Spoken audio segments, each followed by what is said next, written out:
السلام علی اشرف الانبیاء والمرسلین وعلی آلہ وصحبہ اجمعین، اما بعد۔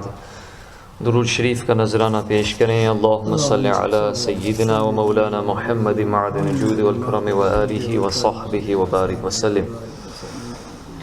بہار شریعت کے 16ویں حصے میں قرآن شریف کے مختلف صورتوں کے فضائل آپ کے سامنے احادیث کریمہ کی روشنی میں پیش کیے گئے۔ مزید انشاءاللہ جو بقیہ احادیث کریمہ ہیں وہ آپ کے سامنے پیش کی جائے گی۔ پھر اس کے بعد قرآن شریف اور دینی کتابوں کے آداب کیا ہیں اس کے بارے میں انشاءاللہ ہم سماعت کریں گے۔ حدیث شریف میں ہے کہ جو شخص سورہ واقعہ ہر رات میں پڑھ لے گا، رات سے مراد مغرب کے بعد کوئی سا وقت، اس کو کبھی بھی فاقہ نہیں پہنچے گا۔ اور حضرت عبداللہ بن مسعود رضی اللہ تعالیٰ عنہ اپنی صاحبزادیوں کو حکم فرماتے تھے کہ ہر رات میں اس کو پڑھا کریں۔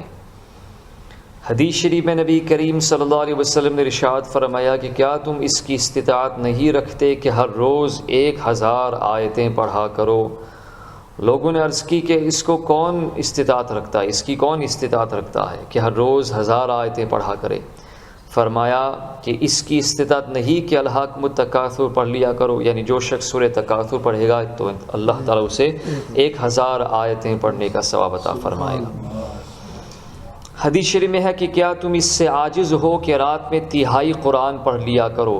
1/3 1/3 یعنی 10 پارے ہر روز رات کو پڑھنا، یہ یعنی ماشاء مشکل ہے بظاہر۔ تو لوگوں نے عرض کی کہ تہائی قرآن کیوں کر کوئی پڑھ لے گا ہر رات کو؟ فرمائے کہ قل هو اللہ احد سورہ اخلاص تہائی قرآن کے برابر ہے۔ تو جو شخص سورہ اخلاص کو 3 دفعہ پڑھے گا اللہ تعالیٰ اسے پورے قرآن پڑھنے کا ثواب عطا فرمائے گا۔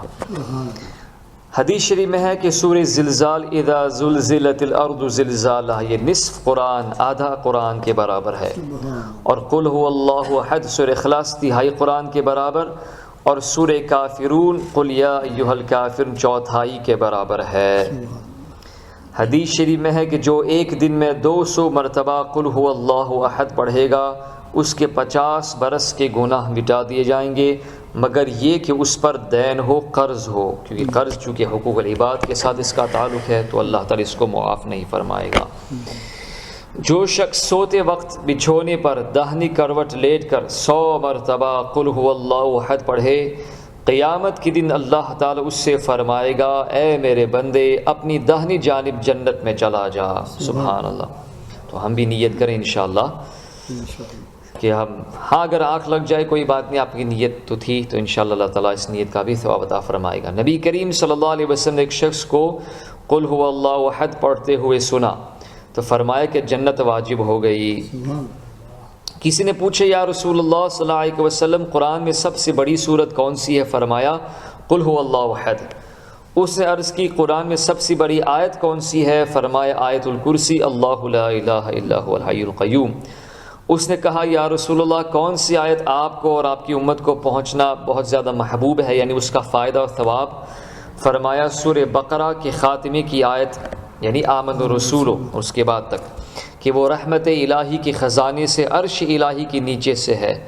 اللہ تعالیٰ نے وہ آیت اس امت کو دی، دنیا اور آخرت کی کوئی خیر نہیں مگر یہ اس پر مشتمل ہے، یعنی دنیا آخرت کی جتنی بھلائیاں ہیں وہ سب اس آیت کریمہ میں ہیں۔ سبحان اللہ۔ جو شخص اعوذ باللہ السمیع العلیم من الشیطان الرجیم 3 مرتبہ پڑھے، اعوذ باللہ السمیع العلیم من الشیطان الرجیم، ویسے آپ کو تعوذ یاد ہی اعوذ باللہ من الشیطان الرجیم، اس سے پہلے یعنی السمیع اور العلیم، اعوذ باللہ السمیع العلیم من الشیطان الرجیم 3 مرتبہ پڑھ کر سورہ حشر کی آخری 3 آیتیں پڑھے، هو اللہ الذی لا الہ الا هو عالم الغیب والشہادہ والرحمن الرحیم، اس سے آخری سورت تک۔ تو جو شخص یہ پڑھے گا اللہ تعالیٰ 70,000 فرشتے مقرر فرمائے گا جو شام تک اس کے لیے دعا کریں گے، اور اگر وہ شخص اس روز مر جائے تو شہید مرے گا، اور شام کو پڑھ لے تو اس کے لیے بھی یہی ہے صبح تک۔ سبحان اللہ۔ حدیث شریف میں ہے کہ جو قرآن پڑھے اس کو اللہ سے سوال کرنا چاہیے، اللہ تعالیٰ سے مانگنا چاہیے۔ ان قریب ایسے لوگ آئیں گے جو قرآن پڑھ کر آدمیوں سے بھیک مانگیں گے، آدمیوں سے سوال کریں گے۔ حدیث شریف میں ہے جو قرآن پڑھ کر آدمیوں سے کھانا مانگے تو قیامت کے دن اس طرح آئے گا کہ اس کے چہرے پر گوشت نہ ہوگا، نیری ہڈیاں ہوں گی۔ ابن عباس رضی اللہ تعالی عنہما سے مصحف لکھنے کی اجرت کا سوال ہوا، انہوں نے فرمایا کہ اس میں حرج نہیں، وہ لوگ نقش بناتے ہیں اور اپنی دستکاری سکھاتے ہیں، یعنی یہ ایک قسم کی دستکاری ہے، اس کا معاوضہ لینا جائز ہے۔ تو اب قرآن شریف اور کتابوں کے آداب کے حوالے سے چند باتیں پیش کی جائے گی۔ مسئلہ، قرآن شریف پر سونے چاندی کا پانی چڑھانا جائز ہے کہ اس سے نظر عوام میں اس کی عظمت پیدا ہوتی ہے۔ اس میں اعراب اور نقطے لگانا بھی مستحسن ہے، کیونکہ اگر ایسا نہ کیا جائے تو اکثر لوگ اسے صحیح نہ پڑھ سکیں، بلکہ اگر آپ کسی عرب کو آپ یہ دیں گے قرآن شریف بغیر اعراب کے تو وہ بھی نہیں پڑھ پائے گا۔ اسی طرح آیت سجدہ پر سجدہ لکھنا اور وقف کی علامتیں لکھنا اور رکوع کی علامات لکھنا اور تعشیر یعنی 10 آیتوں پر نشان لگانا یہ جائز ہے۔ اسی طرح سورتوں کے نام لکھنا اور یہ لکھنا کہ اس میں اتنی آیتیں ہیں، یہ بھی جائز ہے۔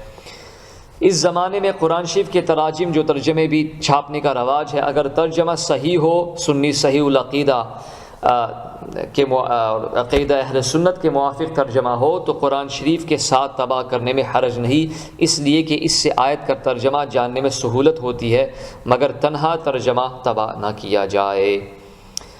تاریخ کے اوراق قرآن مجید کی جلد یا تفسیر اور فقہ کی کتابوں پر بطور غلاف چڑھانا جائز ہے۔ قرآن شریف کی کتابت نہایت خوش خط، اچھے انداز میں اور واضح کلیئر حرفوں میں کی جائے۔ کاغذ بھی بہت اچھا ہونا چاہیے، عمدہ ہونا چاہیے، روشنائی بھی خوب اچھی ہو کہ دیکھنے والے کو بھلا معلوم ہو۔ بعض پبلشر جو ہے اہل مطابع نہایت معمولی کاغذ پر بہت ہی خراب کتابت اور روشنائی سے چھپاتے ہیں، یہ ہرگز نہ ہونا چاہیے۔ قرآن پاک کا حجم چھوٹا کرنا مکروہ ہے، مثلا آج کل بعض پبلشرز نے تعویذی قرآن شریف چھپائے ہیں جن کا قلم اتنا باریک ہے کہ پڑھنے میں بھی نہیں آتا، بلکہ حمائل بھی نہ چھپائے جائیں کہ اس کا حجم بھی بہت کم ہوتا ہے۔ قرآن پاک پرانا بوسیدہ یعنی مصحف شریف جو پرانا بوسیدہ ہو گیا ہو، اس قابل نہ رہا کہ اس میں تلاوت کی جائے، اور یہ اندیشہ ہے کہ اس کے اوراق منتشر ہو کر ضائع ہوں گے، تو کسی پاک کپڑے میں لپیٹ کر احتیاط کی جگہ، بالکل بہت ہی احتیاط کی جگہ دفن کر دیا جائے، اور دفن کرنے میں اس کے لیے لحد بنائی جائے تاکہ اس پر ڈائریکٹ مٹی نہ پڑے، یا اس پر تختہ لگا کر چھت بنا کر مٹی ڈالیں کہ ڈائریکٹ قرآن شریف پر مٹی نہ پڑے۔ مصحف شریف بوسیدہ ہو جائے تو اس کو جلایا نہ جائے، اس کو جلا نہیں سکتے۔ تو بعض دفعہ گھروں پر بھی کچھ لوگ بے احتیاطی کے سے پہلے تو یہ سکھایا جائے بچوں کو اور بڑوں کو بھی کہ قرآن شریف کا ادب کیا ہے، اس کو کیسے پکڑنا چاہیے، اس کی تعظیم کیسے ہونی چاہیے، اور اگر اس کے اوراق منتشر ہو جائے تو اس کی تعظیم کیسی کرنی چاہیے۔ یہ نہیں کہ پھر قرآن شریف کے اوراق کو معاذ اللہ ہم ایسے ہی ضائع کر دیں، معاذ اللہ رب العالمین، کہ خود قرآن شریف کی توہین ہے۔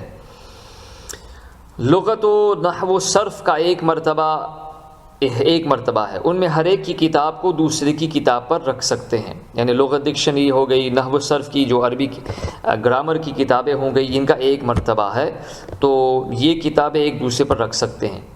اور ان سے اوپر علم کلام کی یعنی عقیدے کی کتابیں رکھی جائیں، اور علم کلام کے اوپر فقہ اور احادیث کی کتابیں، اور جو نبی کریم صلی اللہ علیہ وسلم سے منقول دعاؤں کی کتابیں ہیں، یہ فقہ سے اوپر ہونی چاہیے۔ پہلے جو لغت ہے اور اس کے اوپر نحو صرف کی کتابیں، اس پر جو علم کلام کی کتابیں ہیں، اس پر فقہ کی کتابیں ہو گئی، اس کے اوپر احادیث کریمہ کی کتابیں، اس کے اوپر جو دعائے معصورہ والی کتابیں ہیں وہ، اور تفسیر کو سب سے اوپر ہونا چاہیے، کیونکہ ظاہر سی بات ہے کہ تفسیر میں قرآن شریف کی آیات ہوتی ہیں اور پورا قرآن بھی ہوتا ہے بعض دفعہ، تو اس کو اوپر ہونا چاہیے۔ سب سے اوپر جو ہے قرآن شریف ہونا چاہیے، تو جب آپ شیلف میں رکھیں تو سب سے اوپر جو ہے قرآن پاک کو رکھا جائے ادب کے ساتھ، اس لیے نہیں کہ بس اب 1 سال کے بعد اس کی زیارت کریں گے، اوپر اس لیے رکھا جائے تاکہ اس کا ادب ہو اور اس کا ادب محفوظ خاطر رہے۔ قرآن شریف جس صندوق میں ہو، باکس میں ہو، اس پر کپڑا وغیرہ نہ رکھا جائے، اور جس باکس میں آپ قرآن شریف رکھتے ہیں اس پر بھی آپ کوئی کتاب نہیں رکھ سکتے ہیں۔ کسی نے محض خیر و برکت کے لیے اپنے مکان میں قرآن شریف رکھ چھوڑا ہے اور تلاوت نہیں کرتا تو گناہ نہیں ہے، بلکہ اس کی یہ نیت باعث ثواب ہے، لیکن اس کو ساتھ ساتھ میں تلاوت بھی کرنی چاہیے۔ قرآن شریف پر اگر بقصد توہین نعوذ باللہ کسی نے پاؤں رکھا تو دائرہ اسلام سے خارج ہو جائے گا، وہ کافر ہو جائے گا۔ تو یہ چند مسائل آداب کے حوالے سے ہم نے بیان کیے، مزید انشاءاللہ چند مسائل اگلے درس میں پیش کی جائیں گے۔ رب ذوالجلال ہم سب کو قرآن شریف کو صحیح طور پر صحیح انداز میں پڑھنے کی توفیق عطا فرمائے، اس کا ادب کرنے کی توفیق عطا فرمائے، اس کے فرامین سمجھنے، اس پر اخلاص کے ساتھ عمل کرنے کی توفیق عطا